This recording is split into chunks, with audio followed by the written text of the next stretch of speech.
안녕하십니까. 김군의 마음TV 김원장입니다. 진리를 따른다는 것, 우리가 진리를 따른다는 것, 그건 뭘까요? 진리를 따르는 자는 또 어떤 자들일까요? 진리를 따른다, 우리가 진리 가운데 걸어간다, 진리를 믿는다, 진리의 삶을 산다 그러는데 어떤 생활을 두고 어떤 삶을 두고 진리를 따른다고 말할까요? 이런 구절이 있습니다. 요한복음 3장 20절에 악을 행하는 자마다 빛을 미워하고 빛으로 오지 아니하나니 이는 그 행위가 드러날까 함이라. 행위가 드러난다. 악을 행하는 자마다 빛으로 오지 않는다 그랬습니다. 악을 행하는 자는 빛으로 오지 않고, 왜 그러냐? 행위가 드러난다는 거죠. 행위가 드러난다. 예, 빛을 싫어하는 것이 악한 자의 특성입니다.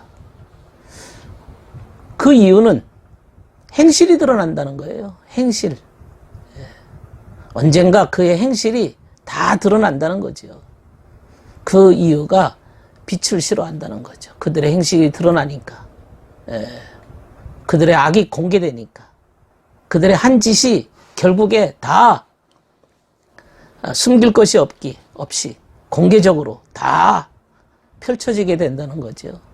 은밀하게 있었던 범죄 다 드러난다는 거죠. 숨길 것이 아무것도 없다라고 주님이 말씀하셨습니다. 언제 드러날까요? 언제 드러날까요? 이 세상에 드러나지 않고 죽는 사람도 있습니다. 나중에 그의 죽음 이후에도 그 사람의 한 것이 다 묻혀져 버릴 수도 있습니다. 언제 드러날까요? 그 나라에서 드러납니다. 그 나라에서 다 드러난다는 거예요. 예. 그래서 그 나라에 다 드러나기 전에 주님은 이 땅에서 자기 죄를 깨닫기를 원하십니다. 깨달으면 삶이 고쳐지고 깨달으면 주님의 인도를 받습니다. 그런 악한 자들은 이런 빛으로 오는 거, 깨달음 싫어합니다. 거절합니다. 원치 않습니다. 왜 그럴까요? 고치고 싶은 마음이 없습니다. 자기 한 일에 대해서 끝까지 밀고 나갈 심사입니다. 깨달음이 없기 때문에, 또 깨달으려고 하더라도 잠깐이라도 뭐가 깨달음이 오는 것 같지만은 거부합니다. 다 드러내야 되거든요. 그게 빛이 싫습니다. 그러나 진리를 따라가는 사람들은 빛을 좋아합니다. 빛이 있는 대로 갑니다. 빛을 향해 나아갑니다.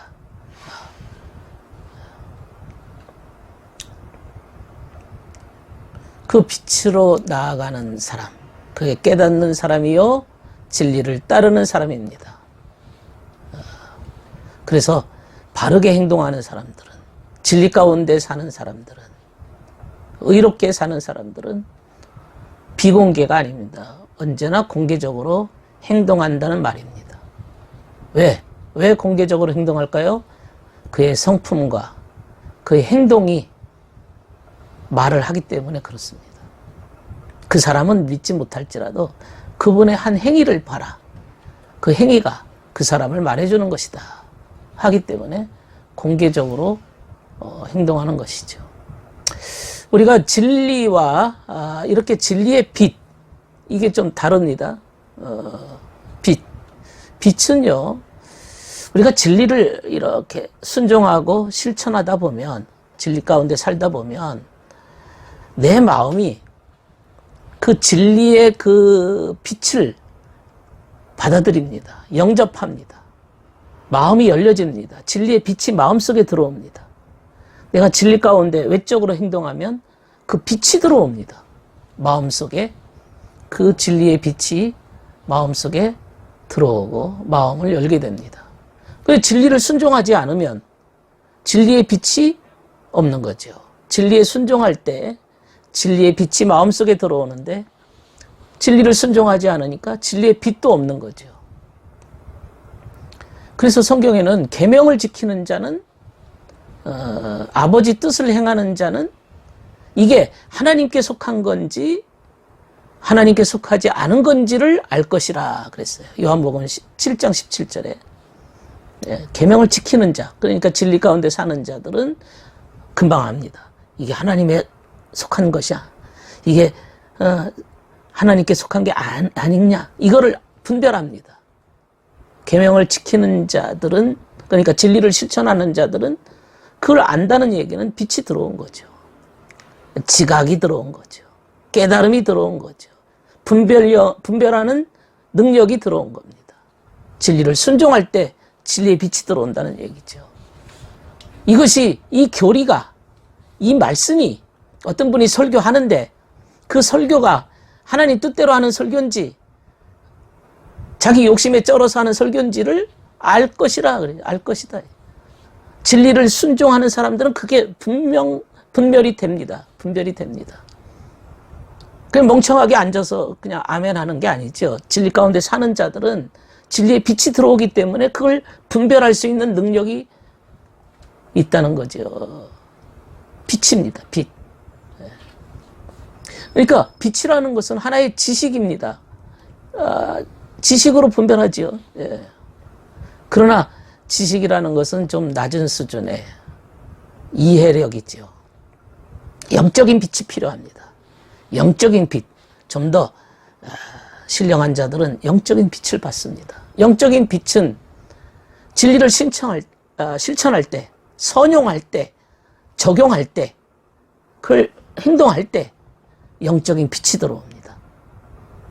기도 많이 해서 영적인 빛이 들어올 수도 있지만, 그러나 기도보다 더 중요한 것은 선용입니다. 실천입니다.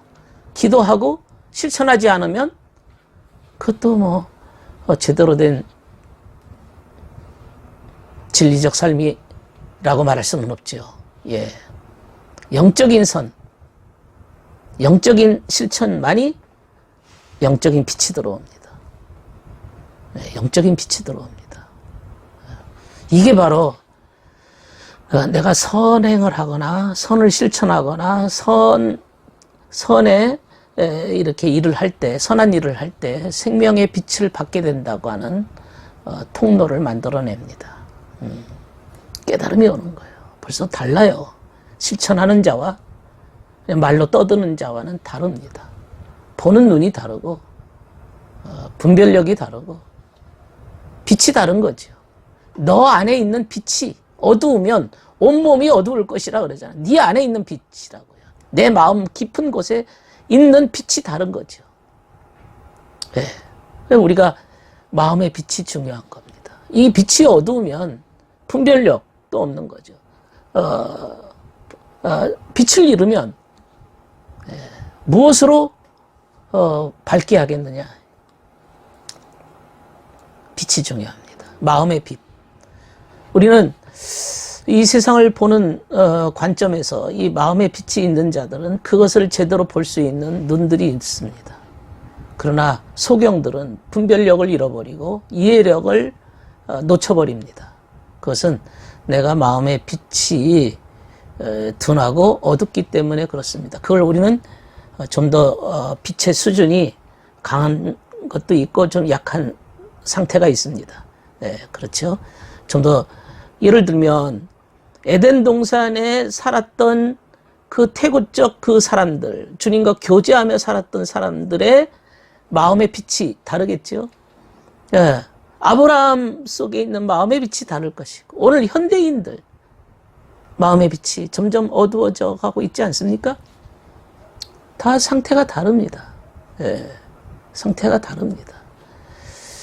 그러니까 우리 마음의 빛이 생명의 빛이 되도록 마음의 빛의 그 통로를 잘 만들어야 됩니다. 예. 우리가 악에 굴복하지 않고 거짓에 굴복하지 않고 선한 열매를 맺게 된다면 반드시 우리들은 내 마음속에 그 영적인 빛이 채워지게 됩니다. 예. 오늘은 영적인 빛에 대해서 생각해 보았습니다. 들어주셔서 감사합니다.